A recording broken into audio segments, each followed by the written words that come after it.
American അധിനിവേശ പദ്ധതികൾക്കെതിരെ ലോകം ഒരുമിക്കണമെന്ന് Kanthapuram A P Abubakar Musliyar. Kerala മുസ്ലിം ജമാഅത്ത് നടത്തുന്ന മനുഷ്യർക്കൊപ്പം ജാഥയ്ക്ക് മറൈൻ ഡ്രൈവിൽ നൽകിയ സ്വീകരണത്തിൽ സംസാരിക്കുകയായിരുന്നു അദ്ദേഹം.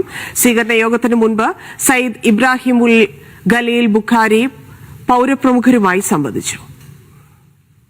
അമേരിക്ക ചെറിയ ചെറിയ രാജ്യങ്ങളെ പിടിച്ച് അടക്കി പരമാധികാര രാജ്യങ്ങളെയെല്ലാം ഒതുക്കി അമർത്തി മുഴുവൻ ജനങ്ങളെയും കയ്യിലൊതുക്കണമെന്ന ആഗ്രഹത്തിൽ അക്രമങ്ങളും അനീതിയും അഴിച്ചുവിട്ടുകൊണ്ടിരിക്കുകയാണ്.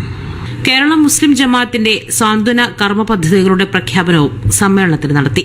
മന്ത്രി പി രാജീവ്, എംപിമാരായ ഹാരിസ് ബീരാൻ, ഹൈബി ഈഡൻ തുടങ്ങിയവർ പങ്കെടുത്തു. നേരത്തെ കലൂർ IMA ഹാളിൽ നടന്ന സ്നേഹവിരുന്നിൽ കേരള മുസ്ലിം ജമാഅത്ത് ജനറൽ സെക്രട്ടറി സയ്യിദ് ഖലീൽ ബുഖാരി പൌരപ്രമുഖരുമായി സംവദിച്ചു.